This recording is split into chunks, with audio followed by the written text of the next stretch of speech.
a ira e contra a contenda, Senhor, em nome do Pai, do Filho e do Espírito Santo de Deus. E a igreja do Senhor exalta o Senhor com suas palmas em nome de Jesus. Glória a Deus. Glória a Deus.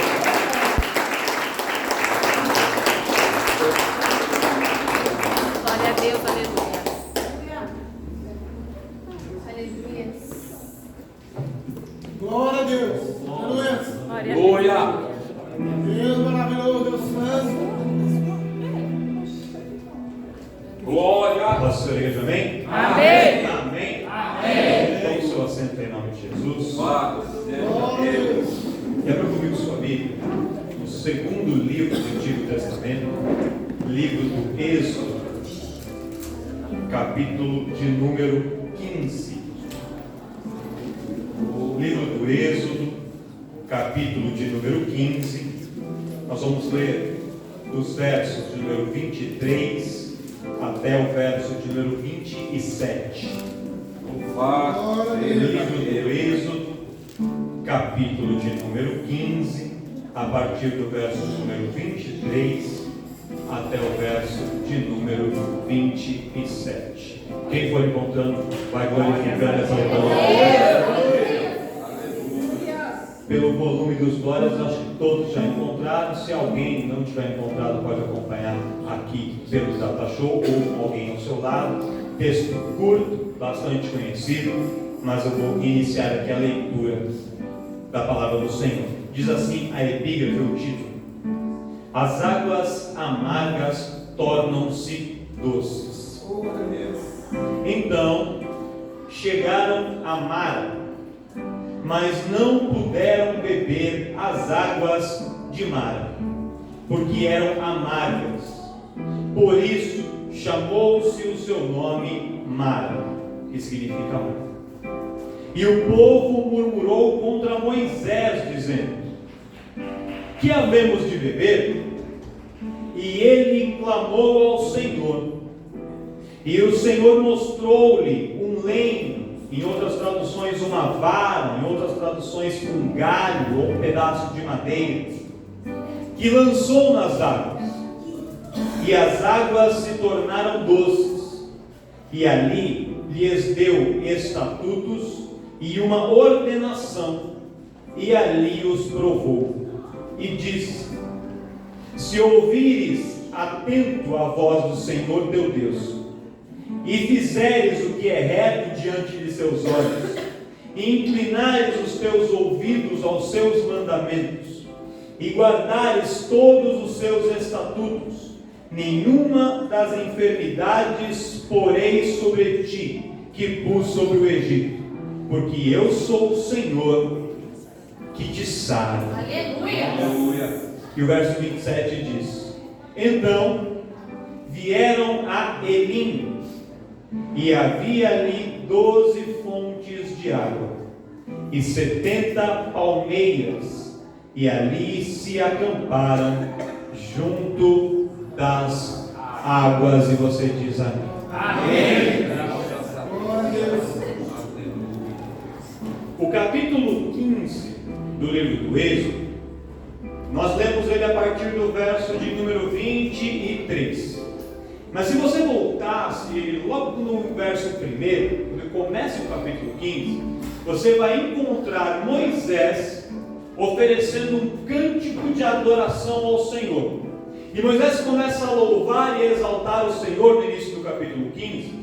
E o escritor bíblico diz que o povo louva juntamente com Moisés. E por que é que eles estavam louvando? Porque eles haviam acabado de atravessar o Mar Vermelho. Todos nós sabemos que o povo passa centenas de anos como escravo lá no Egito. Os estudiosos falam cerca de 400 anos, 430 anos de escravidão. E quando termina o período da escravidão, Deus usa Moisés como instrumento para lançar as 10 pragas sobre o Egito. O processo de Faraó é endurecido, o Faraó acaba sendo forçado pelas circunstâncias a permitir que o povo saísse. E o povo vai, todos conhecemos essa história, o povo começa a marchar pelo deserto, chega até o Mar Vermelho, Quando eles chegam ali diante do mar, os egípcios vindo atrás, Deus sopra um vento, abre um caminho no meio do mar, e o povo começa a passar. Cerca de 600 mil homens em idade de guerra, ou seja, maiores de idade, sem contar mulheres, crianças, idosos, ou seja, totalizava um povo de aproximadamente 2 milhões e 500 a 3 milhões de pessoas atravessando o mar. E eles atravessam o mar, e quando eles concluem a travessia, e os egípcios vendo que eles haviam passado por aquele caminho em segurança, os egípcios pensam, vamos passar também. E aí quando os egípcios começam a passar com seus carros, com seus cavalos, com seus cavaleiros, com suas armas de guerra, o vento que havia sustentado o mar aberto, ele para de soprar e o mar se fecha, e os inimigos do povo de Deus morrem afogados no meio do mar. Naquele momento, não só eles haviam passado, atravessado um caminho, como Deus havia exterminado todos os seus inimigos. Ou seja, aquele povo que antes era escravo, e depois de escravo era um povo fugitivo, agora era um povo liberto e sem os inimigos vindo em seus calcanhares. Era um povo que estava livre, que estava ali na plenitude para poder seguir em direção à promessa que Deus tinha para a vida deles. E ali quando acaba esse momento, esse episódio do mar sendo aberto, do povo passando em terra seca, dos egípcios ali falecendo, morrendo todos no meio do mar, Moisés começa a cantar e exaltar o nome do Senhor. E ele, inspirado pelo Espírito do Senhor, começa a cantar e vai cantando um hino, dizendo: olha, os carros e cavalos do inimigo pereceram no meio do mar, mas o povo do Senhor atravessou em terra seca, porque o Senhor cuida do seu povo, porque o Senhor é o guarda de Israel, e ele vai louvando e cantando, e o povo vai cantando com ele. E quando termina aquela cantoria, termina aquele louvor maravilhoso, o povo se reúne novamente para começar a caminhar, para começar a marchar. E na cabeça de Moisés, um homem que havia por muito tempo andado pelo deserto e conhecia os trajetos, ele pensou: eu saindo daqui do ponto onde eu estou, eu vou em direção ao Monte Sinai, e em direção ali ao Monte Sinai, depois seguindo para lá, em direção à terra de Canaã, atravessando o território dos filisteus, vai dar cerca de 95 dias de caminhada, no máximo 100 dias, ou seja, pouco mais de 3 meses, e a gente vai chegar lá em segurança, todo mundo tranquilo, vamos estabelecer bênção. Só que quando Moisés traçou esse plano, Deus falou: Moisés, esse foi o caminho que você determinou, mas eu tenho um caminho diferente para esse povo. Eu queria que você já olhasse para esse irmão à sua direita, esse irmão à sua esquerda, essa irmã, e falasse para ele assim: às vezes Deus tem uns caminhos diferentes para nós. A gente faz um plano, mas Deus faz um plano diferente para nós. A gente escolhe um trajeto, a gente escolhe uma forma, a gente escolhe um método, e Deus vai lá e Ele modifica tudo, Ele muda tudo, Ele transforma tudo, para mostrar que Ele é Deus e que é Ele quem está no controle.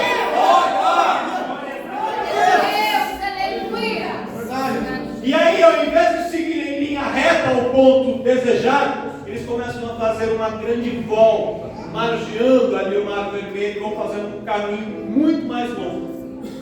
E a gente sabe, pela leitura do texto bíblico, que quem guiava o povo em cada caminho era o próprio Deus. Deus tinha uma coluna de fogo para guiá-los à noite, aquecendo e direcionando, e tinha uma nuvem que os cobria durante o dia. Então, quando aquela nuvem ia se movendo, a nuvem ia andando, o povo andava embaixo à sombra da nuvem. Então, quando a nuvem avançava, o povo avançava. Quando a nuvem parava, o povo parava. Então, quando a coluna de fogo se movia, o povo andava seguindo atrás. Quando a coluna de fogo parava, o povo sabia que tinha que parar. Então, quem guiava o caminho daquele povo, quem escolheu o GPS daquele povo, o Waze do povo de Israel, era o próprio Deus.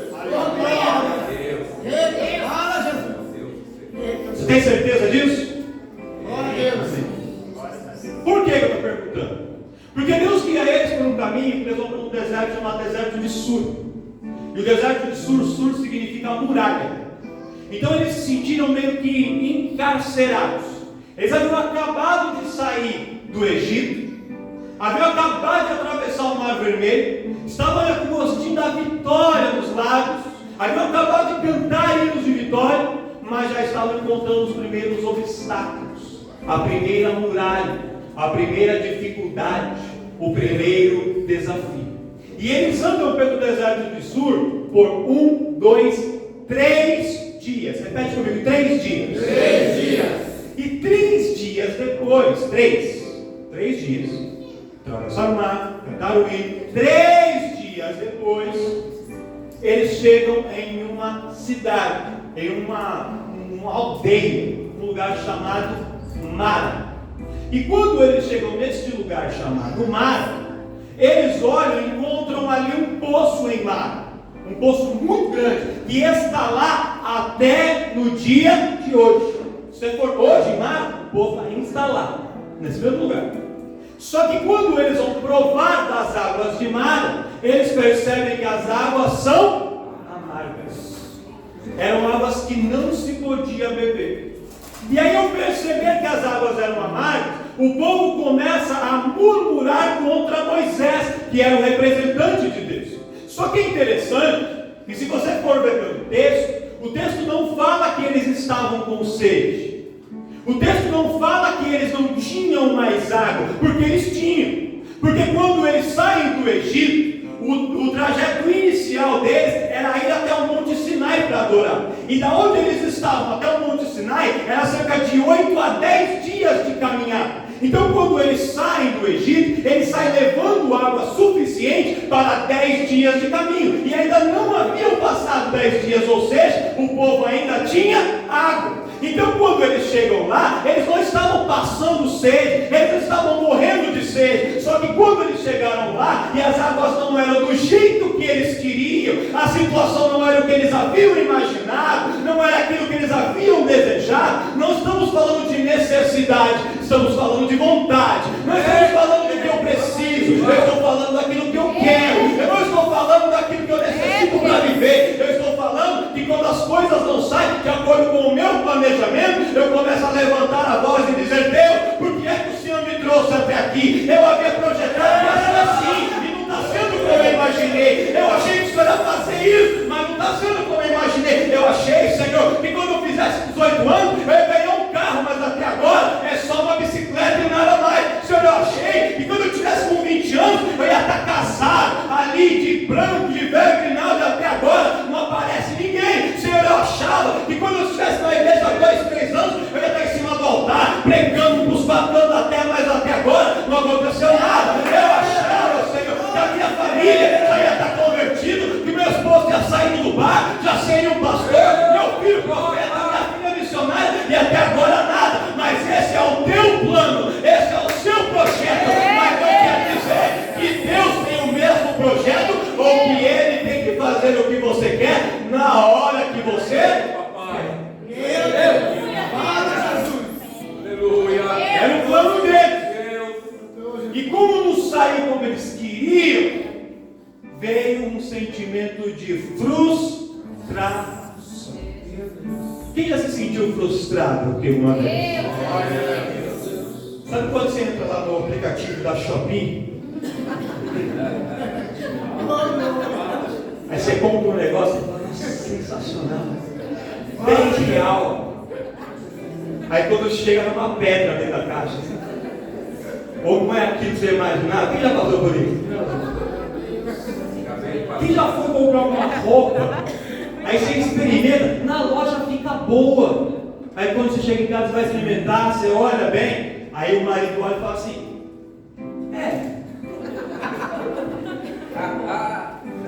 a esposa olha e falou: vem ou não vem o sentimento de frustração? Meu Deus. Quem nunca ensaiou um louvor tanto tempo, e quando vem cantar aqui na frente, na hora que começa, perde a entrada, erra o ritmo e sai, aí não sai legal.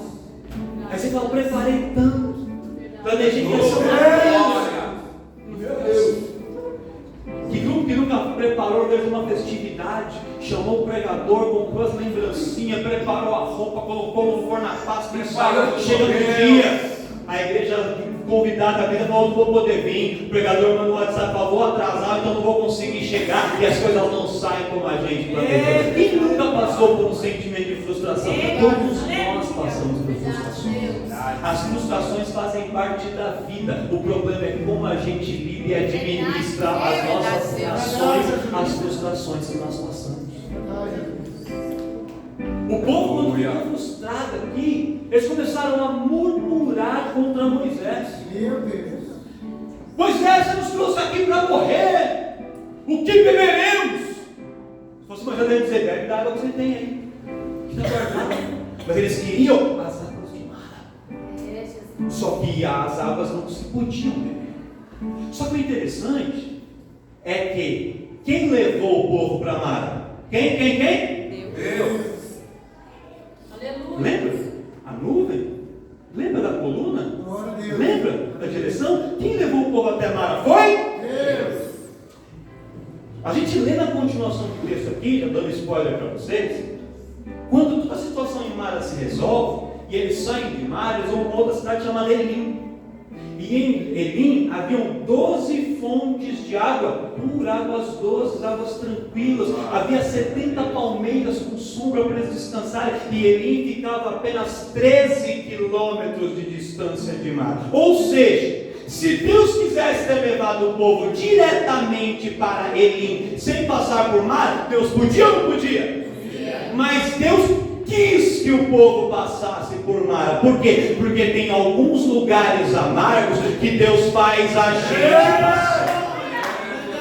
Tem situações amargas na nossa vida que Deus poderia nos poupar, mas Ele quer fazer a gente passar. Por quê? Porque Deus é ruim? Porque Deus gosta de nos ver sofrer? Não, porque em Mara Ele tem lições para nos ensinar. Porque em Mara, no meio dos processos amargos da vida, Ele nos ensina coisas, Ele monta caráter, Ele fortalece, Ele cria em nós uma estrutura de homem e mulher de Deus. Em Mara, são nos desertos, são os lugares amargos que Deus mais trabalha no meu e no teu coração. Se eu e você pudéssemos, a gente evitava passar por Mara. Se a gente soubesse que ia passar em Mara, a gente contornava e desviava pelo caminho. Mas a nuvem de Deus muitas vezes nos conduz a alguns lugares de provação. Então eu quero te dizer nessa noite, Deus me mandou aqui para te dizer: se Ele te enviou a algum lugar amargo, está passando um amargo lá no trabalho, está passando um amargo na família, está passando um amargo na igreja, está passando um amargo com alguém, é a nuvem da glória de Deus que te levou até lá.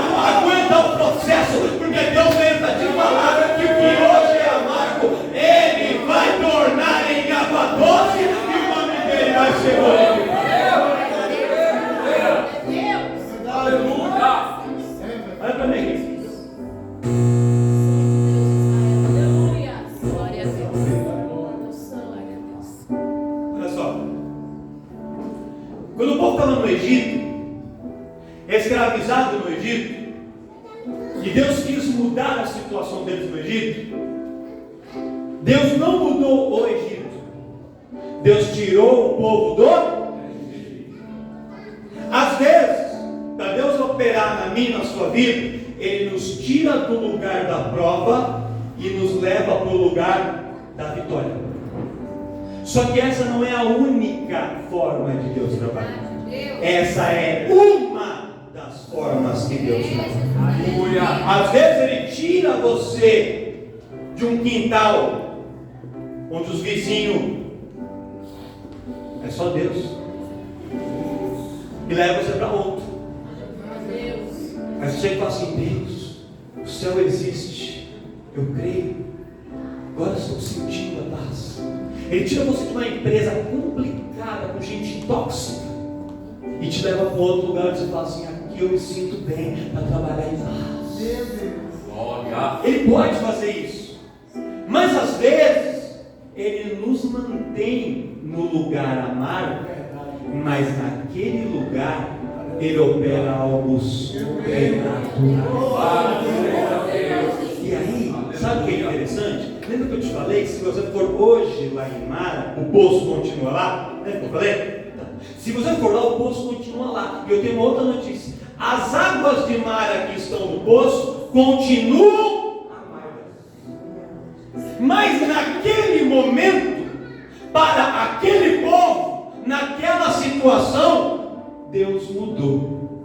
Pastor, não entendi. Vai entender agora. Você não vai mudar toda a empresa. Você não vai mudar toda a cidade de Santo André. Você não vai mudar toda a sua família. Mas Deus pode criar uma situação de doce para você. Ali no meio daquele contexto complicado, vai estar amargo para um, vai estar amargo para o outro. O outro vai estar reclamando, mas para você, Deus vai fazer ficar doce. Deus vai mudar. Deus vai transformar o seu contexto, a sua situação, para que você possa entender que Deus às vezes tira a gente do Egito e leva para Canaã, mas às vezes é em Mara que Ele trabalha e é em Mara que Ele faz milagre para mostrar o nome dEle sendo glorificado em meio ao caos. Quem está entendendo o que Deus está falando? Então, antes de pedir para Deus te mudar para outro lugar, entende qual é a estratégia dele. Que às vezes é lá que Ele quer fazer. E Deus operou um milagre em Mara. As águas que estavam amargas, por um dia, por um momento, se tornaram doces. Só para o povo de Israel beber. Aleluia. Só que toda essa história você já conhece. E não é isso que eu quero pregar. Eu quero pregar sobre outra coisa. Porque Deus tem um mistério interessante para nós aqui. Quem tem palavra revelada? Presta atenção. Deus opera milagre em Mara. E como que Ele opera esse milagre? Ele chega para Moisés e fala: Moisés, pega um lenho, uma vara, um galho, um pedaço de madeira, um pedaço daquela árvore ali, e joga esta madeira nas águas amargas. E quando Moisés joga aquela vara nas águas amargas, as águas antes amargas se tornam. Que madeira era essa? Os estudiosos nos dizem, e a tradição Talmud judaico ensina, que essa madeira era uma vara de acácia, que era uma árvore muito comum naquela região daquela época. Era uma árvore muito comum no deserto daquela época. E esta madeira, esta acácia, ela tem algumas características muito interessantes e que ensinam muitas coisas para mim e para vocês. A acácia, ela é uma madeira que ela não tem muito valor comercial. Nas marcenarias, ela não tem muito valor. Mas ela tem umas características muito interessantes. Ela é uma madeira muito densa, ela é muito dura, ela é muito firme e ela é muito resistente. Ela é uma madeira resistente, ela é uma madeira firme, ela é uma madeira dura, uma madeira pesada, é uma madeira que aguenta o tranco. Não é qualquer coisinha que bate que ela enverga, não. A acácia, ela aguenta as pancadas da vida. E essa acácia, ela tem alguns espinhos na parte de fora para proteger, e ela tem uma casca bem grossa, que parece um couro. E por causa dessa casca grossa, pastor, isso tem dois efeitos. Primeiro, quando chove, ou se alguém jogar água na madeira, a água não penetra dentro da madeira da acácia pelos galhos, pelo tronco. Mas, por também ter aquela casca grossa, a água que ela puxa pelas raízes para o seu interior também não é perdida para o ambiente. Aquela água se conserva e se mantém no véu. E por ter uma casca grossa, os insetos quase não conseguem perfurar a madeira. Então ela não tem cupim, ela não tem alguns insetos para destruir a madeira. E se algum inseto conseguir parar na madeira, quando ela puxa água, ela transforma a água que ela puxa em uma seiva, que ela é grudenta, é uma cola, inclusive é chamada de goma arábica, é uma cola mesmo. Então os insetos, eles não apreciam aquilo, por isso não tem insetos parados nessa árvore. Pastor, eu não estou entendendo nada. Vai entender agora. Sabe quem é essa acácia? Olha para esse crente do seu lado, está assim, ó. Esta vara é você. Esta vara, este varão, esta varoa, é exatamente você. Alguém que para o comércio, para a sociedade, pode não ter muito valor, mas Deus olha e reconhece valor e deu muito uso para ela. É alguém que não para, não cai, não quebra diante da primeira enfermidade, diante da primeira má notícia, diante da primeira perseguição, diante do primeiro levante, diante do primeiro falso testemunho. É madeira forte, é madeira firme, é madeira resistente. A chuva bate, a tempestade vem, o vento sopra, caiu à direita, 10.000 caiu do outro lado, mas a madeira de acaso está de pé, está de pé, está de pé, está de pé.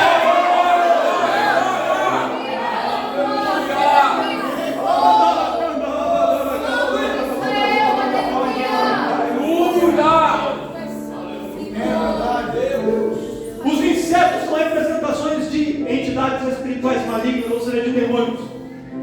O demônio pode até pousar na casa, mas ele não consegue introduzir nada dentro dele, porque é uma casca espiritual de revestido. Deus está revestido a casca de crente aqui nessa noite. Deus está te blindando espiritualmente. Não vai ter uma notícia, toda fofoca de internet, perseguição, coisa nenhuma que vai penetrar nessa casca que Deus está criando. Você é resistente, você é firme de Camanai. Deus está te Meu Deus, Senhor. E dentro de você tem uma seiva, tem algo, uma essência que os demônios não gostam, mas é uma essência que cola, é uma essência que gruda. Aleluia. Quem está entendendo? Deus te chamou não é para separar, não. Deus te chamou é para unir, para grudar, para alegrar, para somar, para trazer, para aproximar. Você não entende, porque é lá no seu trabalho, você às vezes é um menor, é um cara pequeno ali, nem é chifre, nem é nada, e as pessoas te procuram para contar problema, vem atrás de você para poder pedir ajuda, bate na porta da sua casa, te manda mensagem, sabe por quê? Porque é uma seiva, uma essência dentro de você, é uma seiva que atrai, que gruda, que traz para perto, o mundo afasta, o mundo repele, mas o que está no seu interior, a presença de Pamanai, a essência, ela aproxima. Ai, de como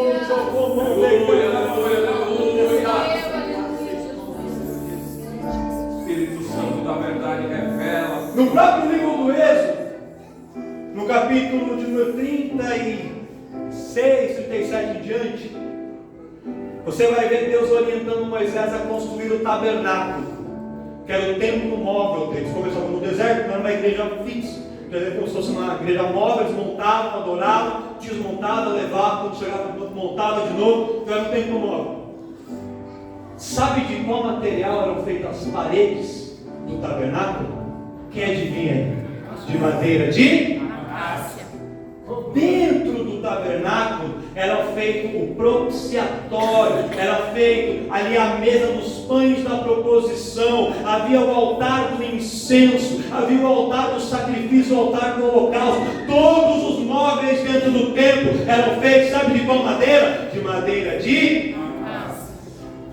Glórias a Deus. E um objeto chamado de Arca da Aliança, ou Arca do Concerto, que era a representação da própria presença de Deus, era feito de madeira de acácia. Glória a Deus. Deus, poder e Não glória. entendi. Através da sua vida, Deus vai trazer a presença dele para o meio.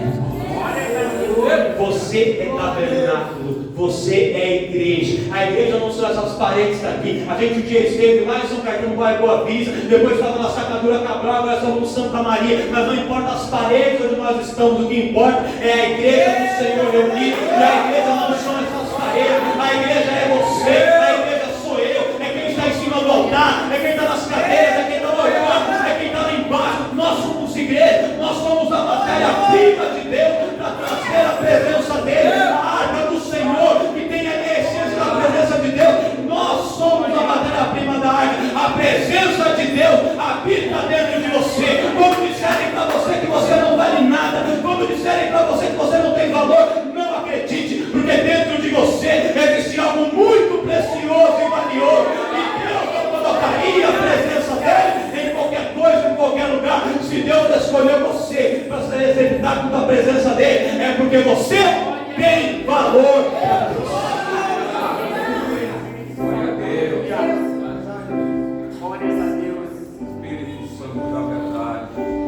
Estou encerrando já. Hoje vai ser rápido. Presta atenção. A madeira de acácia, não é uma madeira fácil de ser trabalhada. Porque ela é uma árvore, mas um arbusto. Baixinho, os troncos retorcidos assim. E é dura de cortar. É dura de manusear. Mas quando bem trabalhada, o resultado final é algo bonito, resistente e duradouro. Aquela arca, aquele tabernáculo, ele durou por centenas de anos, porque era feito com madeira resistente. Eita, Deus revela, Pai. Mas é fácil trabalhar a madeira de acácia? Olha para esse crente e fala assim, não é fácil não, meu irmão.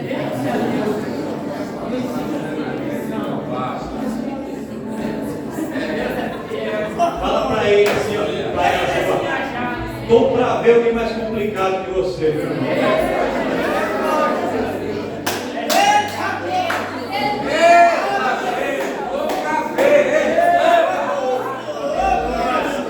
É duro, retorcido, tem uns espinhos, mas se bem trabalhado, quando o carpinteiro de Nazaré põe a mão, ele vai trabalhando, tira o espinho, tira a casca que parece couro, extrai aquela seiva, e aí ele faz coisas lindas. Faz uma arca da aliança, faz as paredes do tabernáculo, faz a mesa dos pães à proposta, faz instrumentos valiosos dentro da casa de Deus. Você, sou eu, somos nós. Glórias a Deus. E aí eu vou voltar aqui para a gente fechar. E para encerrar a pregação, depois a gente vai louvar. Presta atenção.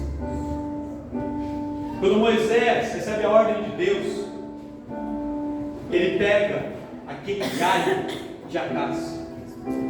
Não sabemos se já estava cortado ou se estava solto. Mas se eu puder imaginar, na minha opinião, estava ainda na árvore. E ele corta.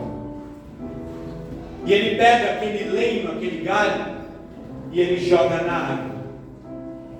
Quando ele joga a madeira na água, lembra que a madeira de acácia, por ter uma casca grossa, a água não penetra nela? As águas amargas não tornam a madeira amarga, mas a essência da madeira muda a essência da água. Pastor, não entendi de novo. Vou explicar. As situações ao redor não vão mudar a sua essência, mas o que está no seu interior vai mudar a situação ao redor. As pessoas do seu lado podem ser tóxicas, pode ser negativa, pode ser depressiva, pode ser pessoas ruins, com maldade no coração, elas não vão mudar aquilo que Deus chamou você para ser. Você é madeira de acácia e as águas amargas ao redor.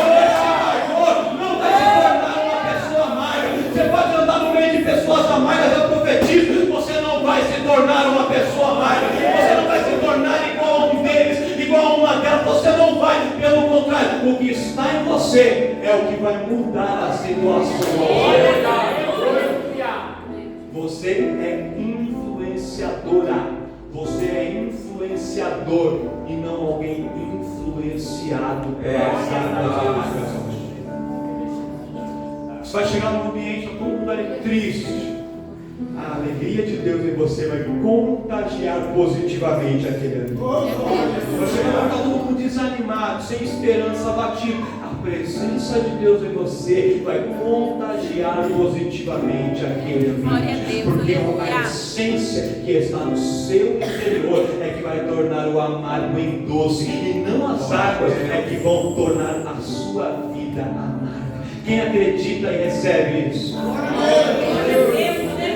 Coloca de pé.